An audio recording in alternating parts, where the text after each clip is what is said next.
तो प्रेमियों, परमात्मा का नाम अनादिकाल से ही चला आया है, नई बात नहीं है।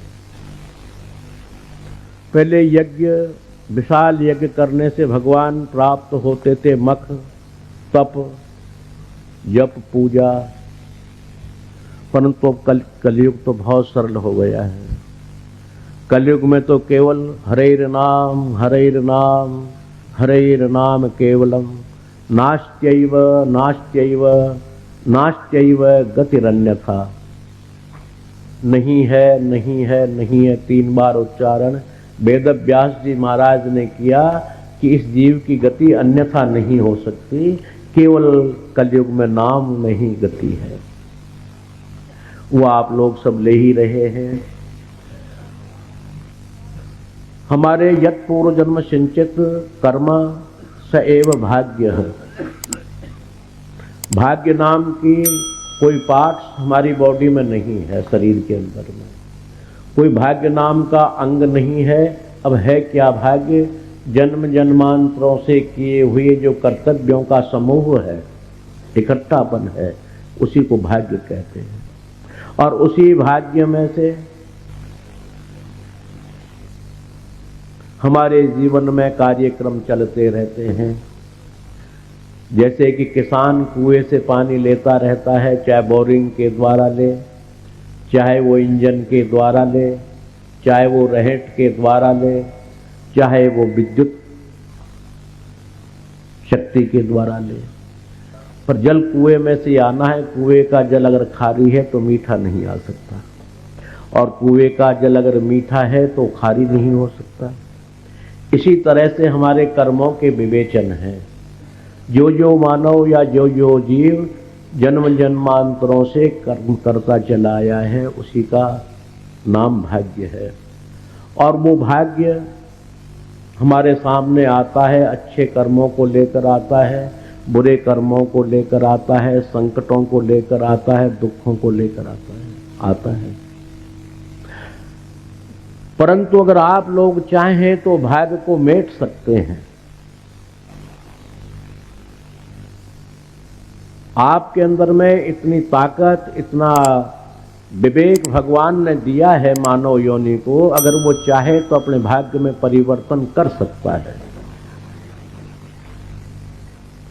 और ऐसा ये असत्य भी नहीं, 100% सत्य भी है कि वो बदल सकता है।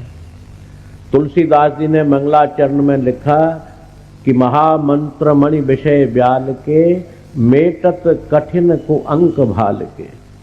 विधाता के लिखे हुए अंकों को भी मेटने की ताकत मंत्र महामणि में मौजूद होती है।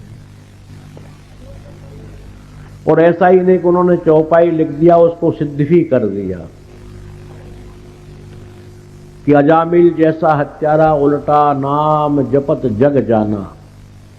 पूरा संसार, पूरा समाज इस कथाओं से, कहानियों से, सत्संगों से सुनता ही चला आया है कि अजामिल बहुत भारी पापी था, और वाल्मीकि भी उतना ही हत्यारा था, उंगली भक्त भी उतना ही हत्यारा था। ये सबके लिए उस परमात्मा के नाम में इतनी उस महामणि में ताकत है कि मेटत कठिन को अंक भाल के, विधाता के अंक मिट गए। अर्थात वो महान ऋषि बन गए, तपस्वी बन गए, योगी बन गए, और मोक्ष उनके चरण चूमने लग गई। हम तो मोक्ष केवल चाहते हैं, पर उनके चरणों में पड़ी हुई होती थी। उस नाम के प्रभाव से, उस नाम की ताकत से, तो वो आप भी अपने परिवर्तन कर सकते हैं, और करना ही चाहिए। कर सकते हैं, क्यों करना चाहिए। गुरु ग्रंथ साहब में भी बाबा नानक देव जी लिखते हैं कि पार जात प्रभु हरि के नाऊं, कल्प वृक्ष हरि के गुण गाऊं। कामधेनु गाय और कल्प वृक्ष दोनों ही मनुष्य के पास में होते हैं। अब वो दोनों कल्प वृक्ष और कामधेनु क्या है? कामधेनु प्रभु हरि के नाऊं, परमात्मा श्री हरि नारायण का नाम कामधेनु गाय है, और उसके गुणगान करना कल्प वृक्ष है। अब ये दोनों ही कभी सूखते नहीं, कभी मुरझाते नहीं, कभी कुमलाते नहीं, और कभी झूठे नहीं। फिर जो मांगे ठाकुर अपने से, सोई सोई देवे। अपने ठाकुर महाराज से जो मनुष्य फिर मांगना शुरू कर दे वही मिलने लग जाता है। तो ये लोग आप भी करें और आपको करना भी चाहिए। कामधेनु और कल्पवृक्ष आपके सन्निकट ही बसते हैं, उनको केवल सींचना है। सींचने का मतलब है जो भी मैंने बताया कि परमात्मा का हरि स्मरणम घर में करना होना और उसकी सेवा पूजा होना, उसके गुणगान होना, ये दोनों कामधेनु कल्पवृक्ष कभी ये झूठे नहीं होते।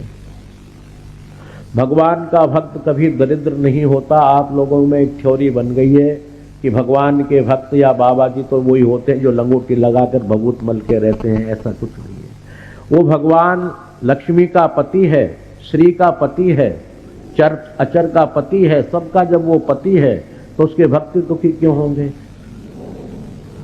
ये ऐसा मैं पहले कह भी चुका हूं कि बिरला, दालमिया, बांगड़, सोमानी, राठी, ये परिवार रामानुज संप्रदाय जो आप बैठे इसी संप्रदाय के शिष्य 6 हों। ये नहीं कह रहा हूं मेरे हैं, पर इस संप्रदाय के शिष्य 6 हों और उनमें 6 में से एक भी पैसे में कमजोर हो तो बता दीजिए। सब पैसे वाले। ऐसा कुछ नहीं है कि हम लोग जो है क्या कि भगवान के भक्ति करने में कोई दरिद्र हो, ऐसा बिल्कुल नहीं है। हाँ, कुछ कष्ट जरूर आते हैं। किसी मंजिल को प्राप्त करने के लिए कष्ट तो अवश्य होते हैं। चाहे आप पैसा कमाएं, सुबह से शाम तक मजदूरी करें, मेहनत करें, चाहे आप IAS हों, IPS हों, RRS हों, चाहे आप व्यापारी वर्ग में हो, मेहनत तो करनी ही है। उस मेहनत में कष्ट भी आते हैं। व्यापार साधारण करने में कष्ट आता है, जिसमें भगवान के व्यापार में तो बड़ा कष्ट है, पर वो कष्ट थोड़े समय के लिए है। रहीम जी कहते हैं कि थोड़े दिन की विपदा हो भली जो थोड़े दिन होए, ऐसा कहा। यानी विपत्ति अगर थोड़े समय में रहती है तो वो भी अच्छी है, और सुख बहुत समय तक भौतिकवाद का रहे वो भी दुखदायक है, कि अंत उसका फल बड़ा कष्टकारी होता है।